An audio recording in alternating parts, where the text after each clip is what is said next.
सी acting की जो अ, सनक होती है बहुत सारे लोगों में होती है, हर बच्चे को भी होती है कि मुझे भी क्योंकि बच्चा भी जब अटेंशन गेन करना चाहता है तो कुछ इनएक्ट करके दिखाता है। तो हर आदमी में होती है एक्टिंग की एक प्रवृत्ति होती है, वो अमूमन सब में होती है। कुछ कुछ इसको सीरियसली ले लेते हैं बाद में। तो मुझे क्योंकि जैसे सब बच्चों के अंदर थी, मेरे अंदर भी वो क्वालिटी थी, वो इनएक्ट करके अटेंशन गेन करना, इस तरह की चीज़ें थी। लेकिन अ, फ़िल्में देखना शौक सबको होता है, मुझे भी शौक था। फ़िल्में देखता जा रहा था मैं, तो मुझे अचानक से जब मैं अपने गाँव में था, तो हर रोज़ हर संडे को फ़िल्में देखते जो टीवी पे आती थी, सिनेमा हॉल में भी जाके देखते थे फ़िल्में। लेकिन अचानक से क्या हुआ कि कोई सैटरडे को एक कुछ आर्ट फ़िल्में आती थी, तो उसमें नसीर साहब की फ़िल्म आई। तो मैंने देखी तो देख के मुझे लगा यार कुछ अलग है ये टेक्निक कुछ अलग है, ये जो एक्टिंग है कुछ अलग है। और देखी फिर उनके फ़िल्मों का देखने का मुझे शौक चढ़ने लगा। तो हर सैटरडे को अपने गाँव में मैं अकेला ही टीवी के सामने बैठता, बाकी कोई नहीं देखता था वो फ़िल्में, क्योंकि 8 फ़िल्में होती थी। संडे को देखते थे, संडे को कमर्शियल फ़िल्में आती थी। लेकिन मैं सैटरडे को देखता था और चूँकि मुझे अच्छा लगने लगा था वो और देखा फ़िल्में देखी और फिर अपने काम में बिज़ी हो गया, मैं भूल गया सारी चीज़ें और ग्रेजुएशन किया। उसके बाद ग्रेजुएशन के बाद जब मैं जॉब की तलाश में था, तो जॉब किया, उससे बोर हो गया, बोर होने के बाद फिर क्या करूँ, ऐसे आवारा घूमता रहा मैं। तो किसी ने मुझे थिएटर दिखाया, तो थिएटर देखने के बाद मुझे रियलाइज़ हुआ यार, मैं जो जॉब कर रहा था, पढ़ाई भी की, आई थिंक मैं कहीं न कहीं कुछ तलाश रहा था, ये एक चीज़ है, थिएटर एक चीज़ है जो मैं करना चाहता हूँ, दिल से करना चाहता हूँ। तो मैंने सारी चीज़ें छोड़ के, अपना जॉब छोड़ा, सारी चीज़ें छोड़ी और मैं एक्टिंग के लिए थिएटर में जाने लगा मैं। थिएटर में भी शुरुआत वैसे ही हुई मतलब पहले बैक स्टेज किया, बैक स्टेज से फिर एक एक डायलॉग का रोल मिला, फिर 2 डायलॉग मिले, फिर किसी ने मुझे बोला कि मैं ये सारा सिलसिला जो चल रहा था वो बड़ौदा में चल रहा था। तो बड़ौदा में किसी ने मुझे सजेस्ट किया कि आप हिंदी थिएटर करो और नेशनल स्कूल ऑफ ड्रामा चले जाओ। तो फिर मैं नेशनल स्कूल ऑफ ड्रामा आया और मैंने वहाँ पे फॉर्म भरा और दिया मैंने अपना। तो फर्स्ट अटेम्प्ट में कॉम्पिटिशन बहुत बड़ा कॉम्पिटिशन होता है वहाँ पे। फर्स्ट अटेम्प्ट में मेरा हो गया वहाँ पे और फिर वहाँ से मुझे एक्चुअल जानकारी मिली एक्टिंग के ऊपर कि एक्चुअली एक्टिंग क्या होती है वहाँ पे, क्योंकि विजिटिंग फैकल्टी में वर्ल्ड के जितने भी रिनाउंड थिएटर डायरेक्टर होते हैं, टीचर होते हैं, सब आते हैं पढ़ाने के लिए और उनसे मुझे टेक्निक्स पता चली और मोस्टली मैं कॉमेडी रोल करता था।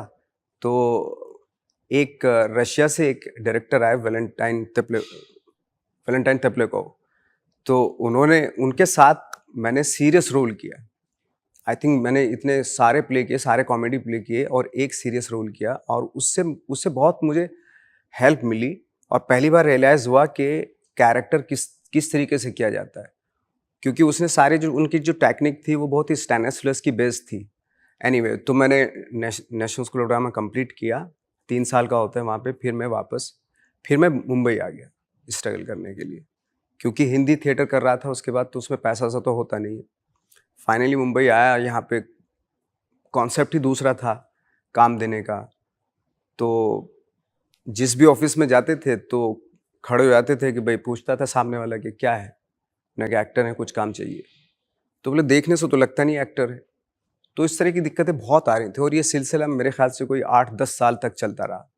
क्योंकि दिखने में हम लोग एक्टर जैसे लगते नहीं, अब तो ख़ैर एक्सेप्टेंस हो गई हमारे जैसी पर्सनैलिटी की, बट उस वक़्त पे नहीं थी क्योंकि जहाँ उस वक़्त पे सब लोग यही सोचते थे कि एक्टर वही होता है जो 6 फुट का होता है, गोरा-चिट्टा होता है, जिसके बल्ले-शल्ले होते हैं। उस बहुत ही हार्डकोर ये एक परसेप्शन था लोगों के दिमाग में। तो इसलिए हम लोगों को छोटे-मोटे रोल मिल जाते थे, बट हमारा भी ऐसा कुछ वो नहीं था कि हमें बहुत बड़ा कोई स्टार बनना है या हीरो बनना है। सर्वाइवल की प्रॉब्लम थी, सर्वाइव करना चाहते छोटे-मोटे रोल के, क्योंकि आते यही था, सिर्फ़ एक्टिंग ही आती थी। तो करते गए 7-8 साल, 10 साल हो गए, फिर छोटे-मोटे रोल मिले, एक एक सीन का रोल मिला, फिर 2 सीन मिले, फिर 3 सीन मिले, ब्लैक फ्राइडे में 3 सीन मिले। फिर उसके बाद एक ऐसा माहौल बन रहा था कि जो डायरेक्टर्स आ रहे थे, वो अपनी मर्ज़ी की फ़िल्में बना रहे थे। तो 2009 से बहुत सारे डायरेक्टर्स आए जिन्होंने अपनी मर्ज़ी की फ़िल्म बनाई, लेकिन बजट बहुत छोटा था। तो वो फ़िल्में बाहर फेस्टिवल में एप्रिशिएट होने लगीं, और जो एप्रिशिएट होती थी वहाँ से जो एप्रिसिएशन मिलता था, तो यहाँ पता चलता था लोगों को, तो यहाँ पे सीरियसली लोग लेने लगे। तो कमर्शियल फ़िल्मों में भी काम मिलने लगा।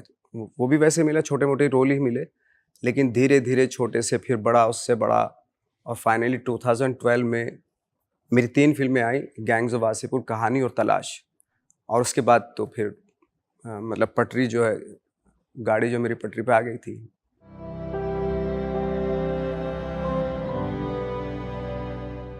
जैसे मैंने बताया कि मैं नसीर साहब से बहुत ज़्यादा इन्फ्लुएंस हुआ, और क्योंकि जैसे उनका एक्टिंग जो था बहुत ही अलग था, और बहुत ही लाइक जो कैरेक्टर्स मैंने उनके देखे, वो जैसे एक स्पष्ट देखी थी मैंने, तो पहली बार मैंने किसी अंधे को, अंधे का रोल किया था उन्होंने उसमें, और मुझे लगा, मुझे रियलाइज़ हुआ यार ये तो बिल्कुल एज़ इट इज़, जैसे मैं देखता हूँ वैसे ही है, जैसे हमने खुद देखे हैं।